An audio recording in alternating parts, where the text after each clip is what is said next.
Oi, meu nome é Leonardo Silva de Lacerda, sou do IFES Campus Cachoeiro Itapemirim.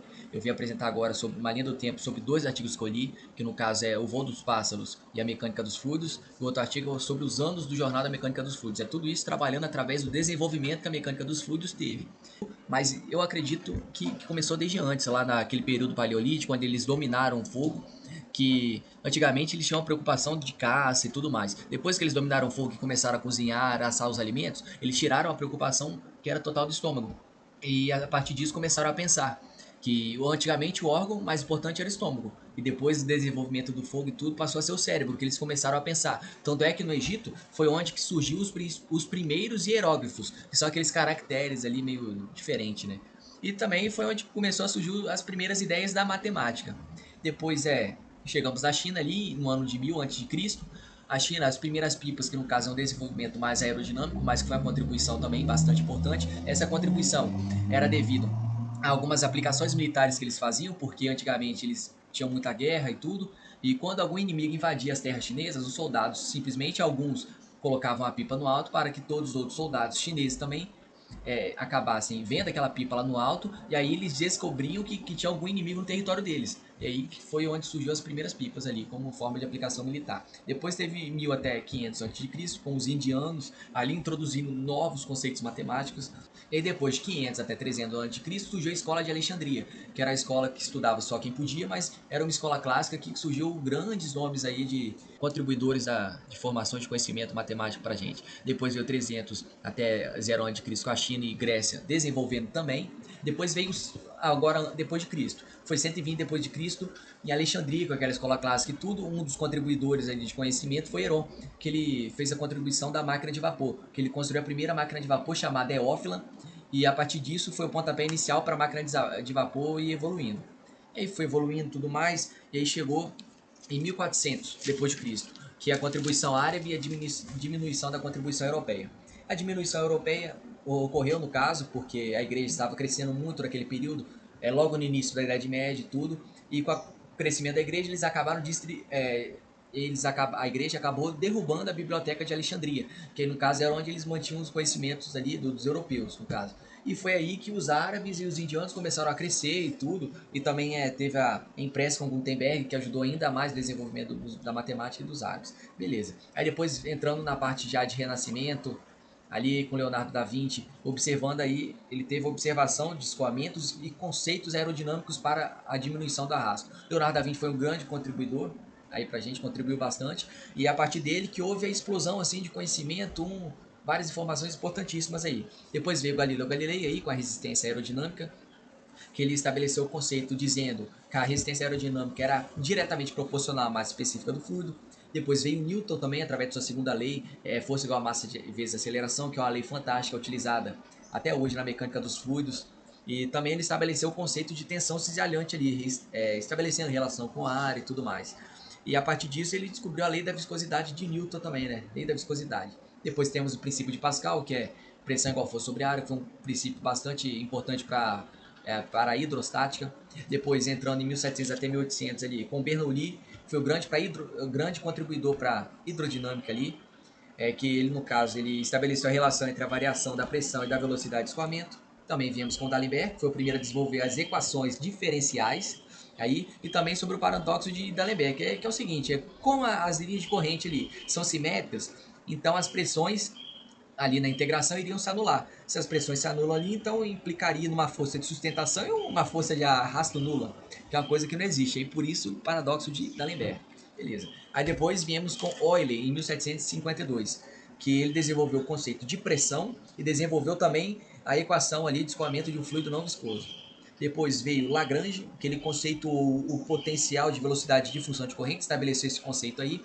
Depois 1797 com o efeito Venturi. Efeito Venturi não está no artigo, mas é um efeito bastante importante ali, através da mecânica dos movimentos do fluido ali, é bastante utilizado na arquitetura, no princípio de ventilação natural, ventilação cruzada, que se dá quando você tem um sistema fechado e há um estreitamento, então nesse estreitamento a pressão irá diminuir e vai aumentar a sua velocidade, fazendo assim um maior escoamento com maior velocidade nesse fluido aí.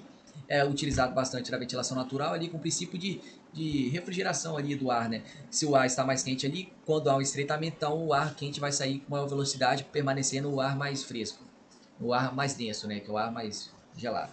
Depois veio com Cale, em 1799, que ele introduziu a configuração moderna de aeroplanos, que foi uma conquista bastante importante para a aerodinâmica, que deu o pontapé inicial também para a conquista das aviações, desses estudos aí. Depois veio Claude Navier, que ele estabeleceu a equação de movimento de um fluido viscoso sem conhecer os conceitos de tensão cisalhante. Então ele encontrou por um acaso, mas ficou famoso porque encontrou uma equação tão importante. Depois veio Saint-Venant, que rededuziu as equações do movimento de um fluido viscoso, no caso, porém ele incluiu um conceito de tensão cisalhante ali. E aí acabou identificando o coeficiente de viscosidade. Depois veio George Stokes, que deduziu essa fórmula de Navier, levando em conta ali o seu atrito interno, e discutiu também o equilíbrio e movimento de corpo elástico, usando o argumento de continuidade, no caso. Depois veio em 1883 Osborne Reynolds, com o número de Reynolds que é importantíssimo aí para nossa contribuição, para saber se o escoamento é laminar ou turbulento, saber qual tipo de escoamento que está tendo o fluido. Depois estabeleceu a noção de campos médios e flutuações, que são importantíssimos para estudo de turbulência.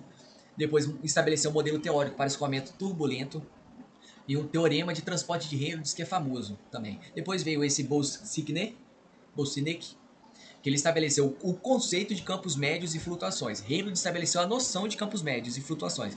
Bolsinek estabeleceu o conceito, conceitou já. E a partir disso veio, na década, o século de 1900, em 1904 veio Ludwig Brandt, que ele estabeleceu a teoria da camada limite, que é onde nós aplicamos o cálculo de arrasto ali, que age no corpo quando ele se move sobre o fluido. E também ele fez a teoria da sustentação, só que é uma teoria mais voltada para a parte da aerodinâmica e tudo mais, aviação. Depois, logo após a parte do desenvolvimento da aviação e tudo, surgiu o teorema do escoamento supersônico, que é um teorema bastante importante aí que utilizamos até hoje. Depois veio o ano 2020, que é a nossa atualidade, é o ano que nós vivemos. Diante de todas essas contribuições aí, importantíssimas aí, nós estamos aí desenvolvendo cada dia mais. E aí veio o Jornal das Mecânicas dos Fluidos, JFM no caso, que ele desenvolveu a partir de 1953, com esse George Batello, que ele publicou sua primeira monografia sobre uma pesquisa de turbulência homogênea. A partir disso, ele começou a fazer estudos sobre mecânicas de fluidos e tudo, e foi onde ele desenvolveu métodos de ensino para a mecânica dos fluidos, onde ele queria encontrou a melhor maneira possível para promover a mecânica dos fluidos, uma maneira de ser melhor entendida. E a partir dessas ideias, dessas curiosidades dele aí, ele acabou criando esse jornal em 1956, que é o Jornal da Mecânica dos Fluidos, JFM, que é um jornal com o intuito de apresentar a investigação teórica, experimental aí, de todos os aspectos da mecânica dos fluidos. Ele queria simplesmente promover a mecânica dos fluidos, mostrar o conhecimento. E depois disso também, ocorreu o seguinte, que surgiu concorrências. Só que a concorrência, no caso, era o jornal Física dos Fluidos. Esse jornal, no caso, Batello simplesmente achou que era concorrência, mas na verdade não era concorrência. Ele percebeu que era um jornal assim como o dele, que estava tudo em prol do conhecimento e queria simplesmente promover o ensino e a divulgação da mecânica dos fluidos. E esse jornal aí, JFM dele, ele tinha vários autores, várias pessoas que eram contratadas justamente para pesquisar, e publicando esses artigos aí sobre desenvolvimentos da mecânica dos fluidos na atualidade. E também atualmente, hoje temos um periódico bem conhecido, que é o jornal Elsevier, que é um periódico internacional. Inclusive teve um aluno do ITA, que fez um periódico, publicou um artigo lá sobre turbobombas ali, sobre, no caso no caso ele fala sobre turbobombas, onde ele determinou numericamente ali a influência de folga no topo da turbina hidráulica de um ônibus espacial da NASA. E a partir disso a mecânica dos fluidos vem sendo cada vez mais divulgada e melhor. E é isso. Muito obrigado a todos pela atenção e um abraço.